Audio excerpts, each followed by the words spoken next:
The conference room at Anderson and Sons Manufacturing felt like a tomb. My father sat at the head of the table, looking smug as he prepared to hand over the family business, or what was left of it, to his disappointment of a daughter.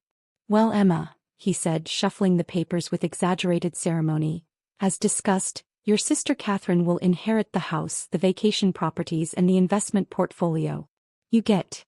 He paused for dramatic effect, "Anderson and Sons."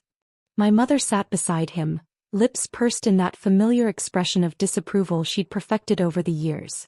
Katherine, my successful sister, was there too, barely concealing her smirk. "A failing company for the failing daughter," Katherine muttered, not quite under her breath. "Seems fitting." I maintained my calm, professional demeanor, the same one I'd cultivated over the past 5 years as the anonymous CEO of Phoenix Industries, Anderson and Sons' biggest competitor and the industry's rising star. "Just sign here." Dad pushed the papers toward me. "Though I don't know why you'd want a company that's losing millions. Should have gone to business school like your sister instead of finding yourself after college." What they didn't know was that my 3 years of finding myself had actually been spent learning the manufacturing industry from the ground up, working under different names at various companies, preparing to build something of my own. "The handover meeting with Phoenix Industries is in 30 minutes, my father continued. "They're buying our biggest contracts. It's the only way to keep the company afloat, even if it means dealing with that mysterious CEO who's been eating our market share." I checked my watch. "Actually, Phoenix's CEO should be here any minute." "You haven't met them either?" Katherine asked, suddenly interested. "Nobody seems to know who runs Phoenix. They're so secretive." Right on cue, my phone buzzed. A text from Marcus, my COO. "Team's in position. Ready when you are, boss." "Before we proceed," I said, standing up, "I should mention that I've already reviewed these contracts with my lawyer." "Your lawyer?" Mom scoffed. "Since when do you have a lawyer?"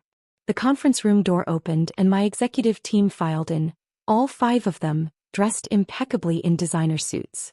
Marcus led the group, carrying a sleek briefcase bearing the Phoenix Industries logo. "Mrs. Anderson," Marcus said smoothly, "I believe you're sitting in my CEO's chair." The confusion on my family's faces was priceless. Mom actually stood up, automatically deferring to what she assumed was Phoenix's leadership team. "I don't understand," my father frowned. "We're supposed to meet Phoenix's CEO." "You are," I said, taking the seat my mother had vacated. "Phoenix Industries, founded 5 years ago by Emma Chin. That's my married name, by the way. Another detail you never bothered to ask about." The signing pen dropped from my father's hand. The silence in the conference room was deafening. Katherine's smirk had vanished, replaced by open-mouthed shock. My mother had sunk back into her chair, clutching her designer handbag like a lifeline. "This is some kind of joke," my father finally managed, his face reddening. "Phoenix Industries is a $500 million company. You can't." "Actually," Marcus interjected, opening his briefcase, "Phoenix Industries' current valuation is $780 million after our last funding round. And yes, Emma owns 67% of the shares." He distributed folders containing Phoenix's financial statements, market analysis and acquisition proposals. My family stared at the documents as if they were written in alien hieroglyphics. "While you were busy writing me off as a failure," I said calmly, "I was building the company that's been systematically outperforming Anderson and Sons in every market sector." Katherine grabbed one of the folders, her hands shaking slightly as she flipped through the pages.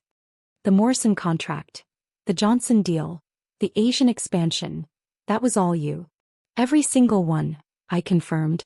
"Remember last Christmas when you mocked me for missing family dinner because of work commitments? I was in Singapore closing a $50 million deal." My mother found her voice, though it trembled.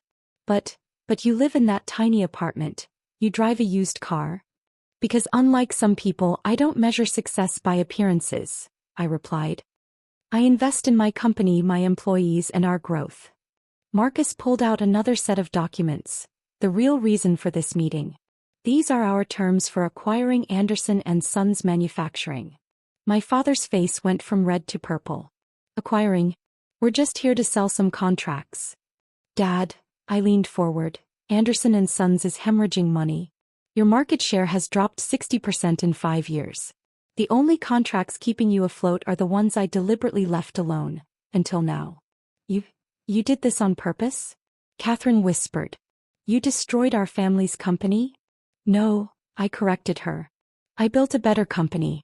One that values innovation, treats employees fairly, and doesn't rely on an outdated reputation. Anderson and Sons destroyed itself by refusing to adapt. I nodded to Marcus, who pulled up our presentation on the conference room screen. Phoenix Industries is prepared to acquire Anderson and Sons for $30 million, significantly more than its current market value. All employees will be retained with improved benefits. The Anderson name will become a subsidiary brand. 30 million? My father scoffed, but I could see the calculation happening behind his eyes. He knew it was more than he could get anywhere else.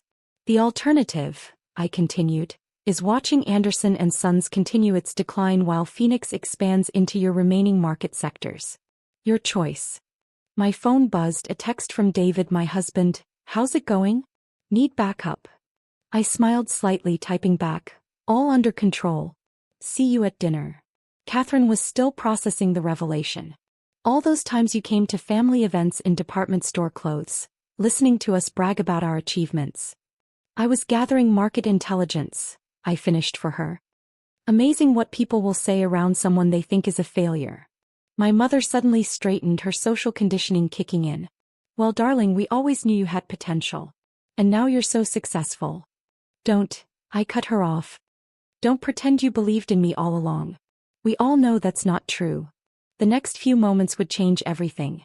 I pulled out one final folder, the thickest one, and placed it on the table. This contains every email, every memo, and every conversation where you disparaged my abilities or questioned my worth. Our PR team has prepared 2 press releases about this acquisition. Version A is a simple business announcement. Version B includes the story of how the Anderson family treated their daughter, complete with documentation. My father's face drained of color. You wouldn't dare. Try me, I replied calmly. I've spent 5 years being underestimated by this family. I think the business world would find it fascinating to learn how the mighty Andersons never saw their biggest competitor hiding in plain sight. Marcus distributed copies of both press releases. Katherine read them, her legal training kicking in. This would destroy our family's reputation. The same reputation you valued more than your own daughter. I asked. The one that made you think it was acceptable to mock me at every family gathering? My mother reached for her usual tactic, guilt. We're your family, Emma. Despite everything.